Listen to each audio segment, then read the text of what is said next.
Rick, you pointed to the turnovers last game as being the big difference. And you guys really just limited your turnovers overall. What helped you have success in that area tonight?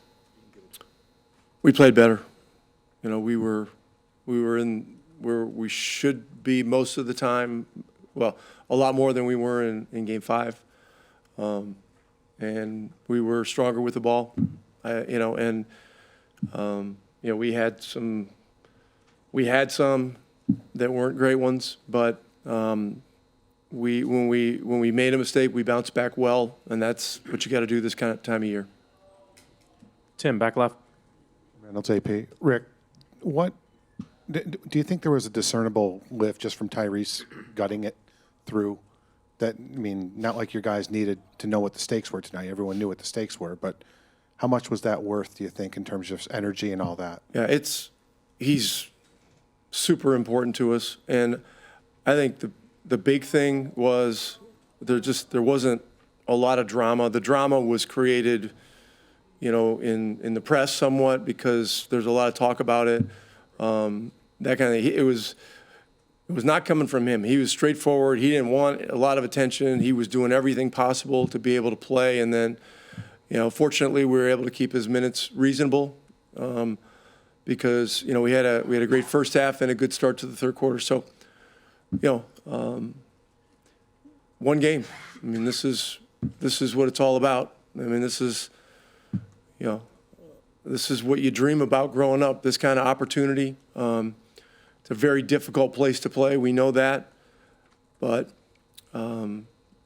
this is. The opportunity to play in a game like this is a great honor and a great privilege. Front center.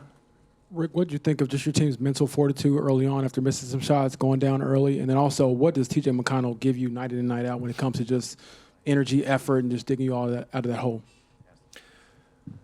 We just, look, our crowd was spectacular tonight. This is the loudest I've ever heard Gamebridge. Or Conseco. It was never Bankers Life when I was here, But the crowd was absolutely tremendous. And, we're playing the best team on the planet. They have proven that in the entire year. And we have got to play at such a high level for us to have a chance. And so we did better tonight. TJ's a big part of what we do. But, everybody was tied together, and that's how it's got to be. And, from the standpoint of rebounding, we did better. We did better with the turnover count, and all that stuff's going to get tougher on Sunday. Right in the center. Rick, what did you see defensively when the offense kind of got on track when you flipped that early deficit? But what changed defensively to kind of bog them down, especially in that first quarter, start of second quarter run? Just trying to make it hard, and literally, the events that lead up to one final game obviously matter. But at this point, any talk about things in the past really meaningless. It's one game, and it's the ultimate game. David, up front. Rick, you've spent most of your adult life in pursuit of trying to win a championship, and you've had some success in that, but most people don't. And I just wonder do you think that people who aren't involved in this directly understand how incredibly difficult it is, no matter who you are or how talented you are, to win an NBA championship?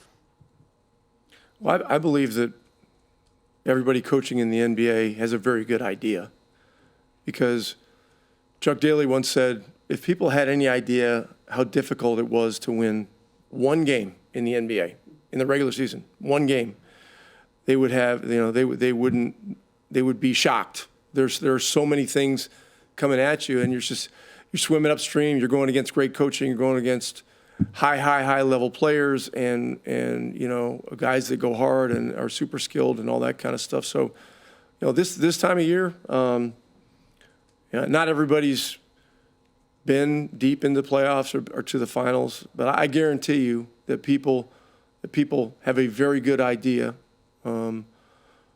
what goes on and how difficult it is to get here and how challenging it is. I do believe that. Ramona on the left. Rick over here. Ramona Shelburne, ESPN. You know, a lot of us are probably writing about resilience tonight. You guys have all these comebacks throughout the playoffs. You obviously back against the wall tonight and have a game like this. Is some of that just because maybe a lot of the guys on the team have been traded or this wasn't their first stop? I know you've had a couple of stops in your career. Is it because they've gone through some of that as shared experience, or is this sort of unique to this group? Honestly, I'm not into reminiscing right now. All that stuff's over with. Some great things happened for us, and our team made some great things happen. Same thing with Oklahoma City, to get to this point, to get to one ultimate game, and that's all that matters, you know. So this is a wonderful group of players. I mean, in terms of character, I've had some great character teams. None better than this. Maybe some equal, but these guys are fabulous, you know, and they try so hard for each other. But you know, it's getting back on the plane at 3:00 tomorrow. I have a team dinner tomorrow night. Another session with you guys, whatever day that is, Saturday, and then Sunday we'll be here even sooner because I believe it's a 7:00 local game, right? Yes. Yeah. So that's where it's at. Scott on the right. Scott Agnes, Fieldhouse Files. Rick, I'm curious, what stood out to you about your team's ball pressure and the way in which, by not pressuring full court with Andrew, you kind of unlocked his probably most complete game that we've seen in this series? We had to play better, and we played better. You know, it's simple as that. I mean, you know, I thought our crowd had a lot of influence on what was going on out there. When a building is this noisy and raucous, it makes it hard on the opposing team. And, you know, we're grateful for them. Last question, second row right in front. Valencia King, Real Talk Sports. Rick, we talk a lot about staying ready and being present in the moment, but as a coach, how do you balance letting the guys feel their emotions but also keeping them present? Yeah, I mean, it's a deep question. But, you know, I believe that every NBA coach does a lot of talking about process and, you know, the things necessary to have individual players contribute to a system. I'm sure Mark talks about it with his team, and that's what I'm pretty sure all of us preach.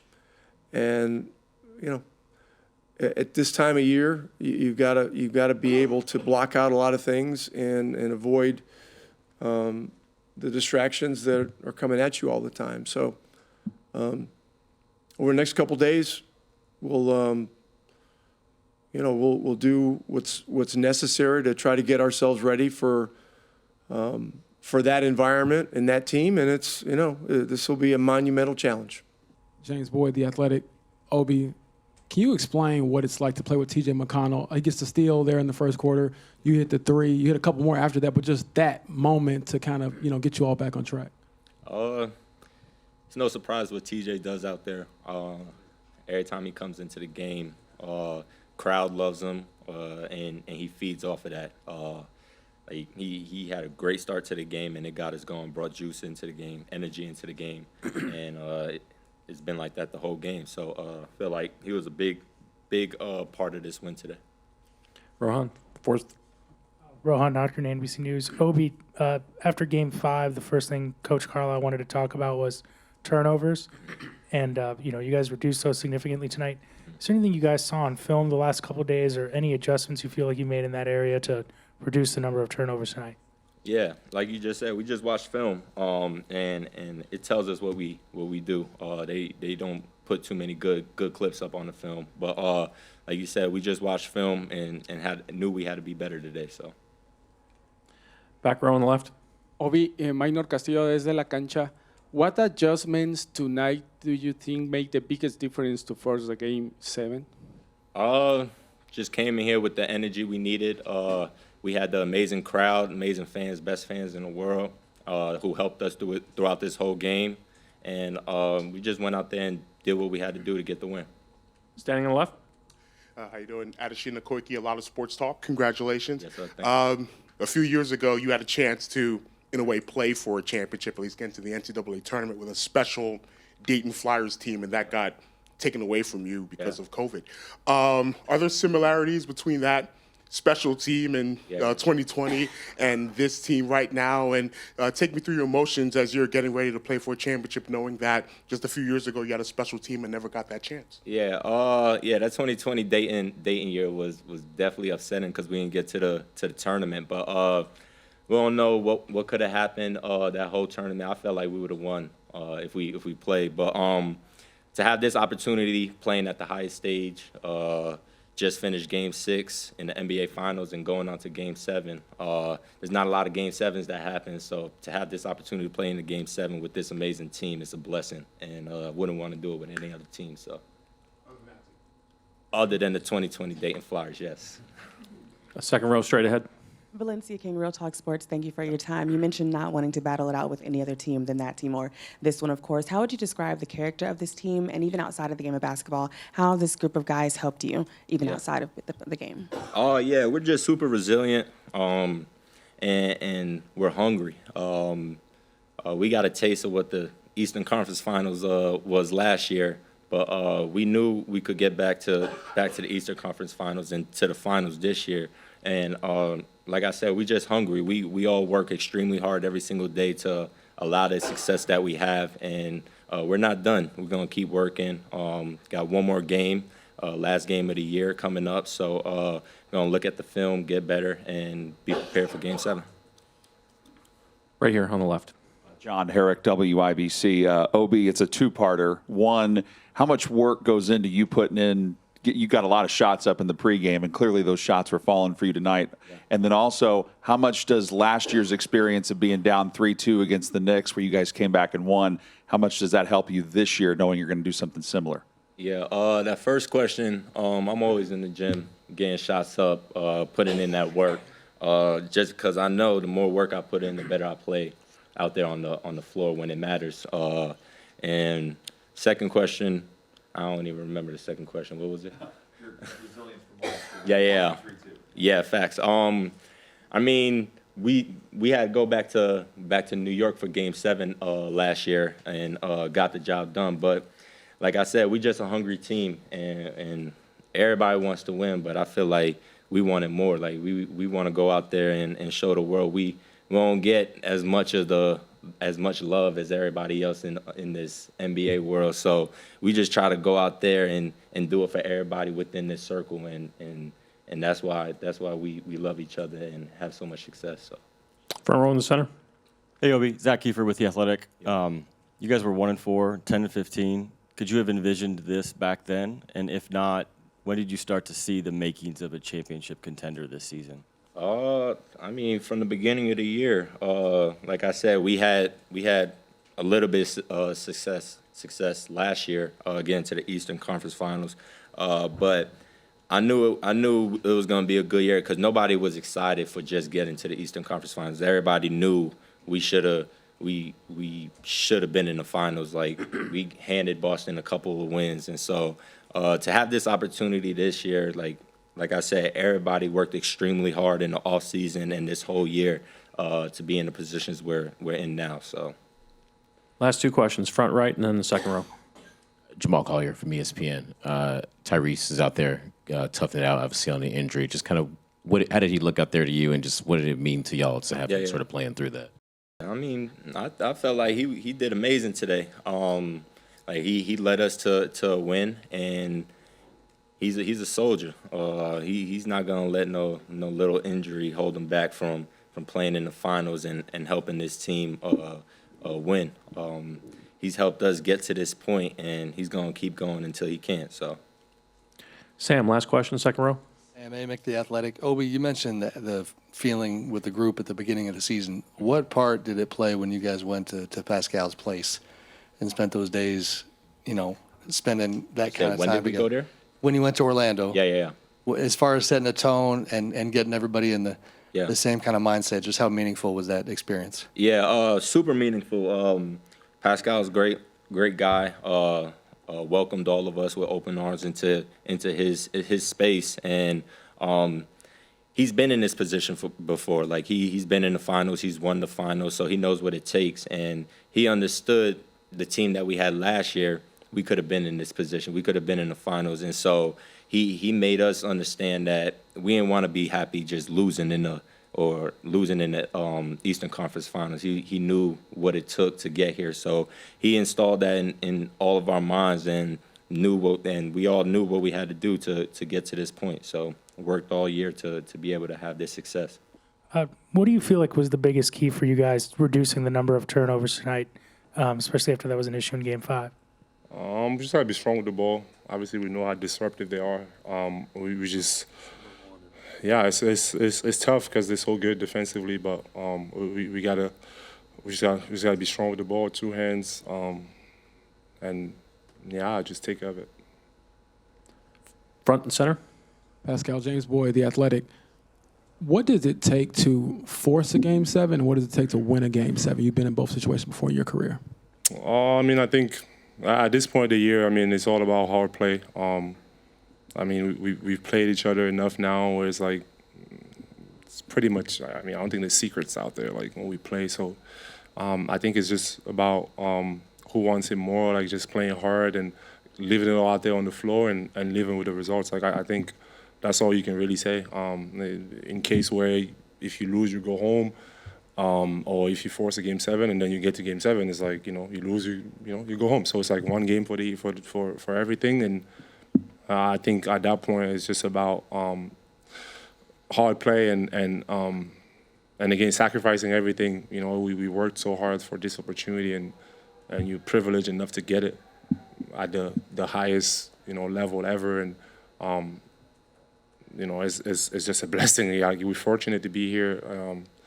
I just always remember the times where I had to go on vacation early. Like those things always play in my mind. So just be appreciative of the fact that we're still here, and we have a great opportunity. So it's just going to be all about hard play, like I said, and just understanding what's in front of us and going out there and living it out there on the floor.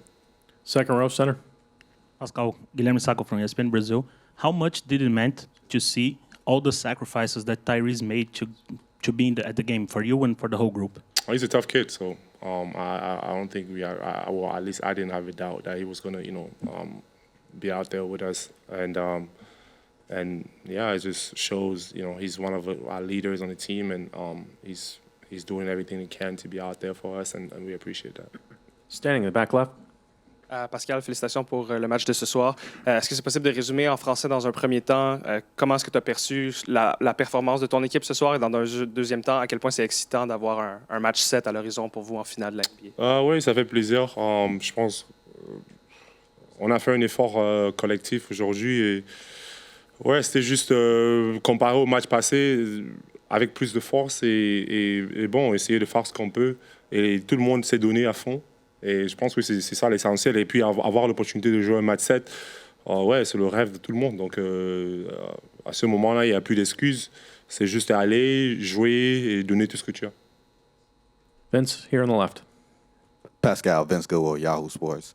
I'm sure you guys came into this series with a healthy amount of confidence, but it feels like you guys have grown in it as this series has gone on, as you've gotten a hold of this team. Am I reading that correctly? I think we've just always been us. Like, I don't think that that changed. We continue to be us no matter what, and I think that's what makes us who we are. We're going to go fourth row in the center. Pascal, félicitations. Maxime Aubin de l'équipe en français. Le fait d'être considéré comme un outsider en fait depuis le début des finales, mais depuis le début des playoffs, on dirait. Est-ce que c'est un truc dont vous vous servez?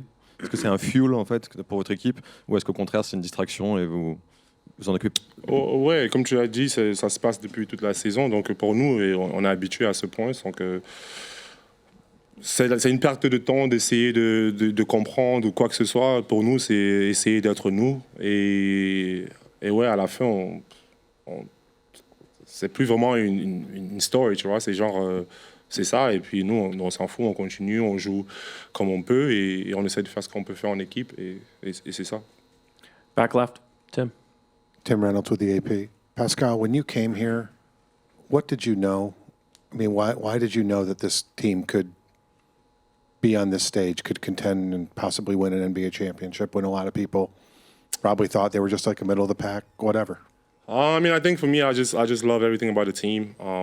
It's playing fast, it's team ball, and I think in this day and age, you know, like you've seen, you know, how a collective can do. And for me, just to add someone that was dynamic, and I just thought I could help like offensively, I could help defensively, and then that was what was attractive. It's just the style of play, and the fact that you add somebody that's open for sure to new things, and then also just like having that opportunity to also get that versatility on defense and on offense. You know, so that's why it was good for me to, you know, when I saw that, it was attractive. Dustin here on the left. Pascal, you guys obviously kind of flipped the turnover battle from Game 5 to Game 6 pretty dramatically. Just what did you like about what you did better on both ends, both causing turnovers and committing fewer? Yeah, I think somebody asked me that. You was late, Dustin, sorry, but I'll repeat it again for you. But no, I just thought we were just, you know, again, at least a little bit stronger with the ball. Obviously, we're not a team that really turns the ball over, but when you play against a defense like they do, like they really disrupt you. So I think it's just the key is just to, you know, 2 hands on the ball, like the most basic stuff. You know, just make the pass, the easy pass usually, and not try to complicate it. And I think that's the most important.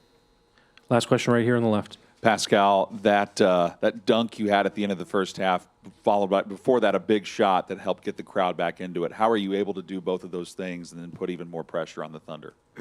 I mean, yeah, I think Chad, he showed one of my college highlights the other day. You know, felt like college a little bit, just baby bounce. But you know, sometimes that happens. I was just trying to, you know, bring the crowd into the game. They were amazing, by the way. Like.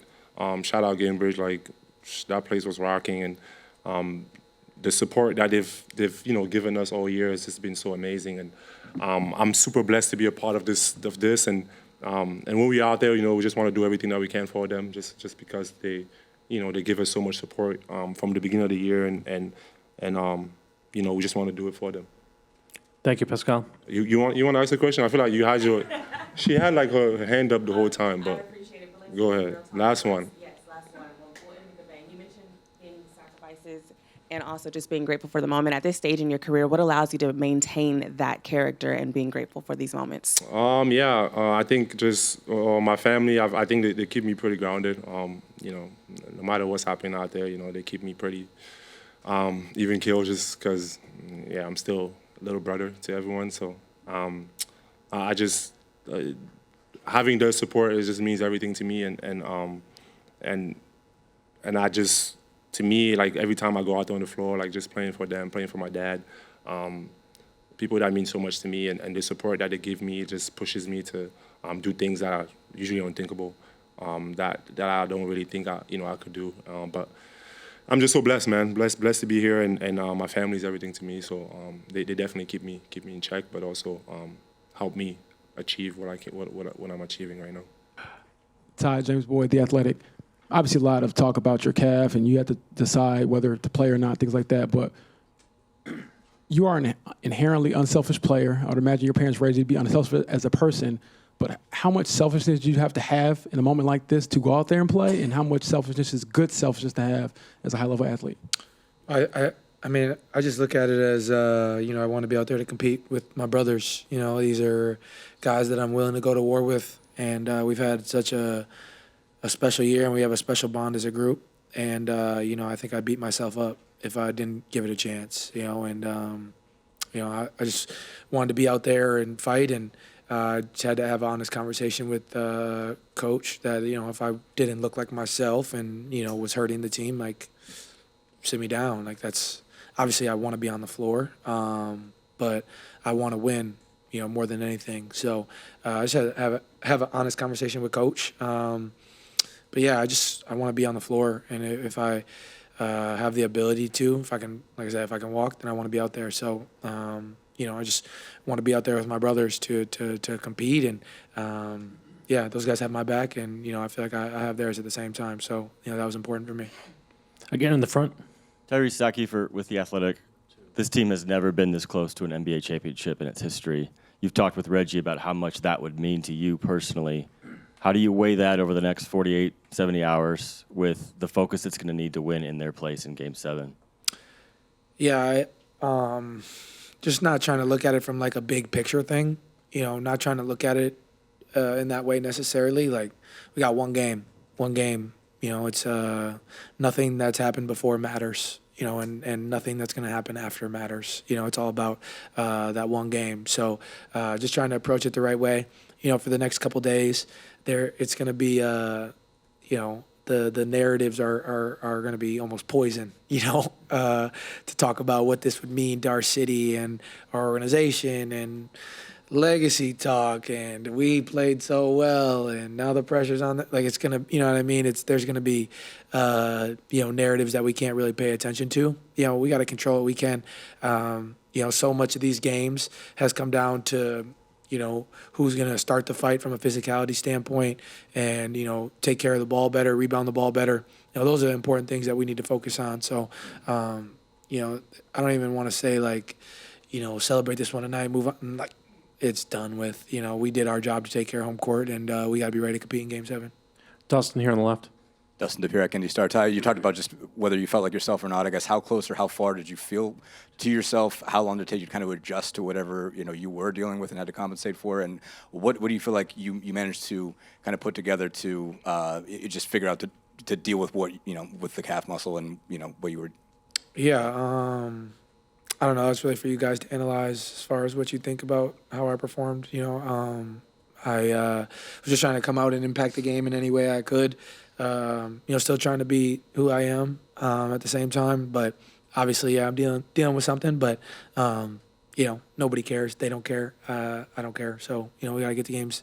We gotta take care. We took care of business today, but you gotta get ready for Game 7. That's a really exciting time.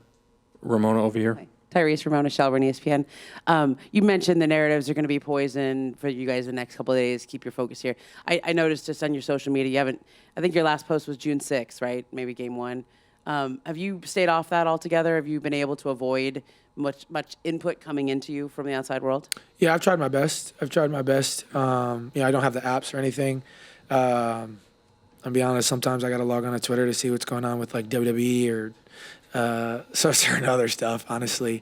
But no, I trying to stay off as much as I can, and just not pay attention to the outside noise as much as I can, as much as we can as a group. So, all that matters is the opinions of the guys in the locker room and what our focus will be over these next 48 hours.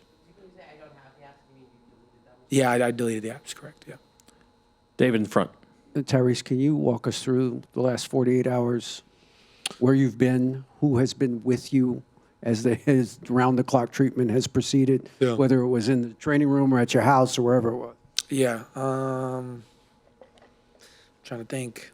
After the game, went to sleep, woke up, went to hyperbaric chamber, got an MRI, had a meeting with a couple specialists and my agents in the organization, and then the next day, more treatment at the gym. More stuff at the gym, try to get some shots yesterday. And then just round the clock, at hyperbaric again. Then, Carl and Justin, been at my house, coming and putting the H-wave on me and doing a bunch of treatment that way. I was trying to, and then this morning, hyperbaric again. Usually not a game day hyperbaric person, but I was trying to give myself the best shot that I could coming into today. And then just more H-wave, more treatment at the house. There's just, we got a lot of people who, take care of me. And we have an elite medical staff. So it's been really good to have those guys, at my house helping however they can. My family's been on me. They call me and they're like, "Are you doing treatment right now?" I'm like, I'm about to play the game. Like, put something on your leg, So my family's been holding me accountable at the same time. So just trying to take care of it the best I could. Tim, the back left. Tim Reynolds, AP. Tyrese at 10 and 15, and then you guys overcome that. You were supposed to lose to Cleveland. That didn't happen. You're dragging your leg the other night. Like, how just when you look at everything, how crazy is it that there is just one game left and you're in it? Yeah, it's exciting, man. It's so exciting. As a basketball fan, there's nothing like a Game 7. There's nothing like a Game 7 in the NBA Finals. Dreamed of being in this situation my whole life, so to be here is really exciting for me and our group. And, like I said, what's happened in the past doesn't matter. What happened today doesn't matter. It's all about one game, and approaching that the right way. So everybody's got to take care of their bodies, good couple film sessions, good preparation, to get ready for that, and let the cards fall where they may. It's already written. We've worked our tails off to get here, and just got to trust the work that we've put in. And yeah, man, I wouldn't want to go to battle with any other guys. So I'm really excited about it. Right in the front. You've packed an amazing amount of basketball experience into a short time. Hard to think just 14 months ago you played your first playoff game, then you won a gold medal. You've gone on this run. How much have all of those experiences prepared you for Sunday, for Game 7? Yeah, I mean, I think every experience you go through as an athlete is, a lesson. You can, learn from everything, learn from the wins, learn from the losses. All those things are, important. And yeah, I mean, my journey has been a lot of fun, but excuse me, I'm not necessarily trying to, give you guys a journey talk right now. I'm trying to, get prepared for Game 7. So maybe after that game is the time to really reflect on what it's been like. But yeah, it's really exciting. Tomer standing in the back left. Tomer Azar with Clutch Points. I'm just curious. It felt like everything you did today, whether it was pushing on the break, big shot, it felt like the crowd and the team felt more amped than usual, knowing what you've been going through and what you're putting yourself out there through.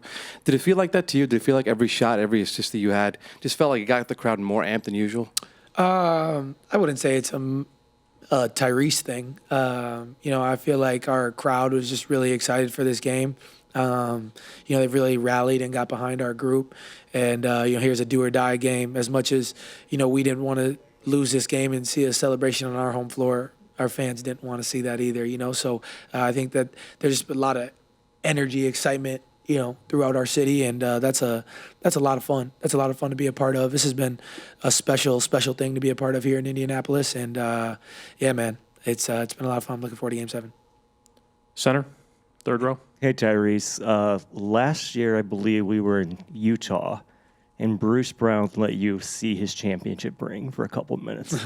What do you remember about that? And I guess, what would it mean to you, Game 7, to be able to win one? Yeah, Bruce didn't let me see it often. He got it with us in Denver, and then he got traded shortly after. So I only got to see it for a little bit. But I think I've been fortunate enough to play with some teammates who have been fortunate enough to win championships themselves. And I feel like as a basketball fan, I consistently annoy those guys. Like Tristan Thompson's kind of like my big brother, and we got traded here together. And as you guys know, I was a big Bron and Caps fan, so the amount of questions that I asked about that run and about that time, it just goes down the line, as a basketball fan, and wanting to know more about it, I think is special. And now to be, creating our own run, is a lot of fun. And obviously win a championship would mean the world to me, but, we're not there yet, still got a couple days, and yeah, I'm looking forward to it. Last two questions in this corner. Tie that steal into no look to Pascal. What's going through your head in a play like that on the final stage? And when you're hurting, how much can a play like that make you forget that that's even something you're feeling? Yeah, I think energy plays are important in the game of basketball. Anytime that, you can create energy within the game, especially on your home floor. I was so tired after that. I was really hoping they called the timeout, but we had to get back on defense. But, yeah, no, that's definitely a special moment, especially because we're always getting on Pascal for not dunking anymore. So that was really cool to see. But honestly, me and Pascal have not spoken about that play yet. I don't know if we will until this is over. But definitely a lot of fun. And if we are fortunate enough to go on to win this thing, I think that that play will be remembered for a long time. So yeah, definitely a lot of fun. Last question here on the left side. Tyrese, in all 6 games of this finals so far, the team with more bench point ended up winning. So as the leader of this team, how do you see the spark your bench gives? And what does it say about the trust you have collectively across the board? Yeah, I mean, all year we've just preached how important depth is to our success, and I think I feel like we've really believed in our second group. They've been able to come in and pick up the energy when it's needed, when we're having good games, continue to keep the energy flowing.